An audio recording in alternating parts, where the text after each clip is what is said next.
Hey folks, it's Ardwulf. Welcome. Today we have a special Kickstarter preview for a Kickstarter that is up right now and which I know that people have been waiting a long time for.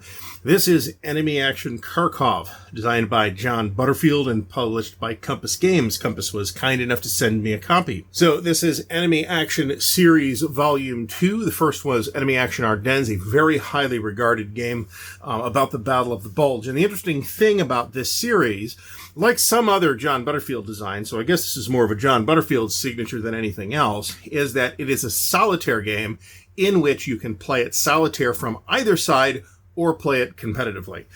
So that's, not something you see all the time. It's very welcome when we do see it. So let's take a look at Enemy Action Kharkov. First of all, we immediately notice that, like its predecessor, it is in a big 3-inch box, which we'll see how necessary that is. So we get a bag of baggies. We get a Compass Games catalog.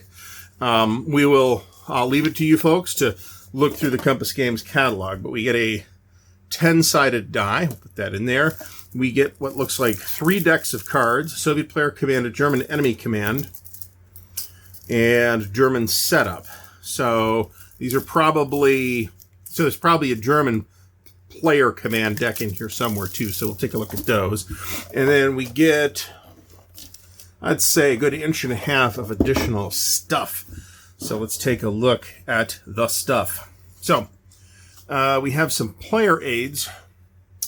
So these are for playing. You can see the coding up here. We can see these are for playing the game solo as the Soviets.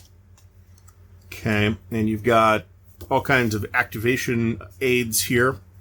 Here is a player aid, probably 2. Yep, for playing solo as the Germans, and these are all on a mostly matte-ish finish stock. It's not quite matte. There's just a little bit of gloss to it, but medium weight card stock. These are pretty nice. They look like they'll hold up relatively well. Here are the counters. We'll look at these in a moment. Here we have a card corrections sheet.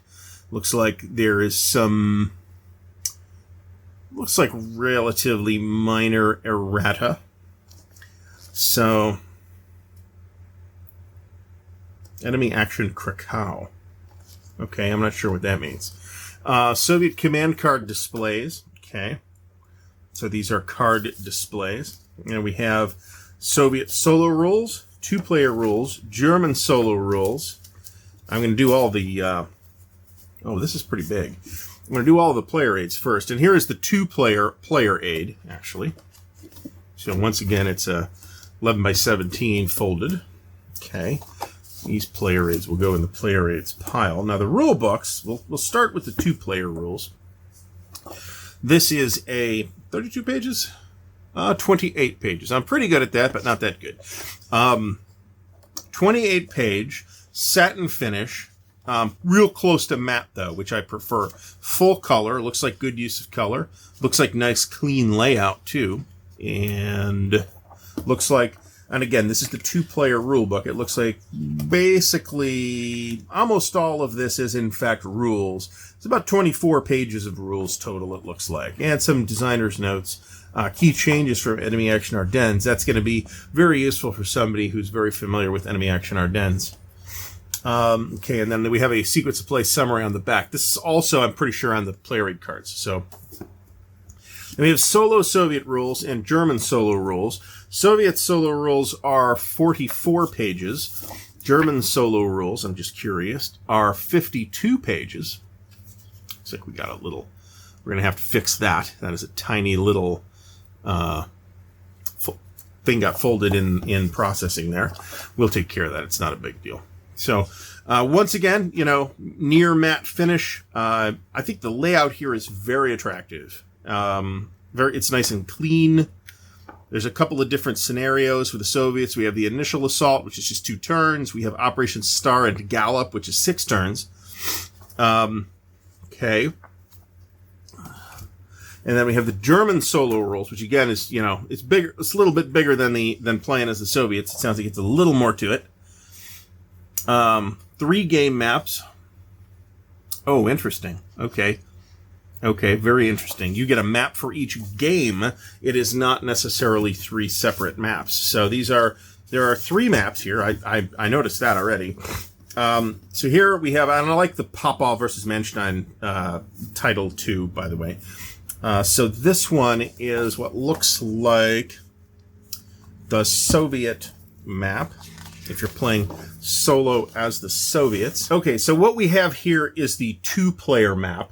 You'll notice that if you look at the single-player maps, you've got these symbols on the hexes, and that is part of the solitaire system.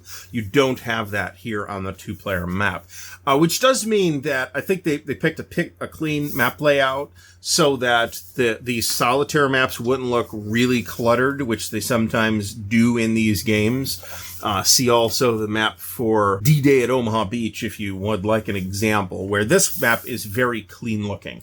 So there are 3 maps in the game, 1 for each game mode, but you are going to play the game on one of those 3 maps, depending on which mode you are playing. And the maps are I think, pretty attractive. Who did the game graphics? Is Knut Grunitz. So Knut Grunitz has done yet another fine job. So we got the counters, and we've got 4 sheets of counters. Now, for those folks who are inclined to complain that their counters don't come pre-rounded, I'm happy to report that these are, in fact, pre-rounded. It looks like there's about 2.5 sheets of markers, and then about 1.5 sheets of units. Could probably make it some assumptions here, but these are probably regular Soviets. Looks like it is at the...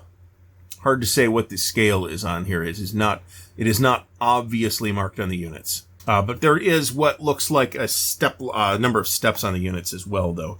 And then these are presumably Soviet guards. Here we're going to have Germans, and the darker folks looks like just a different German corps, which probably means this is 2 separate Soviet armies or army groups rather than regular and guards. In fact, that does appear to be the case because these specific ones are marked as first guards. So probably these are 2 different Soviet fronts. That makes sense. And I'm trying furiously to remember the order of battle for Kharkov. And that is not working. So the die cutting, as you can probably tell, is excellent. They're not popping out on their own, but they take very little to pop these things out. All right, so let's take a look at the cards. So we have here Soviet cards. We have what look like setup cards. German setup cards. Allied command, German command, Allied action, German command. Okay. Okay, so there's German setup. Okay, that's interesting. And then we've got this whole second deck. There's a lot of cards in here. It looks like there's roughly 130, 140 cards, something like that. Give or minus, plus or minus 10 cards, I suppose. There's a little zipper to unzip this plastic, but of course I have chosen to do it the hard way. Okay, so, yeah, that's what I thought. So there's German enemy command cards, Soviet enemy command cards, German player command cards, Soviet player and enemy command cards. So there's basically 4 decks in here, plus these cards, which are miscellaneous. I have not played... for the record, Enemy Action Ardennes. It is highly regarded. I know that this was highly anticipated. A lot of folks were very excited about it. And it is up on Kickstarter right now. So we're going to rush this video to press so that if you want to get in on the Kickstarter for Enemy Action Ardennes, which is kind of like for the way Compass does it, it's kind of like a late pre-order process, but you will be able to. So check the link in the video description, and we'll get you a link to the currently running Kickstarter. So this has been a super quick preview of Enemy Action Ardennes, which is now on Kickstarter from Compass Games. Go check it out. Link in the video description. If you found this video helpful, please do give it a thumbs up. Please do subscribe to the channel. Until next time, happy wargaming.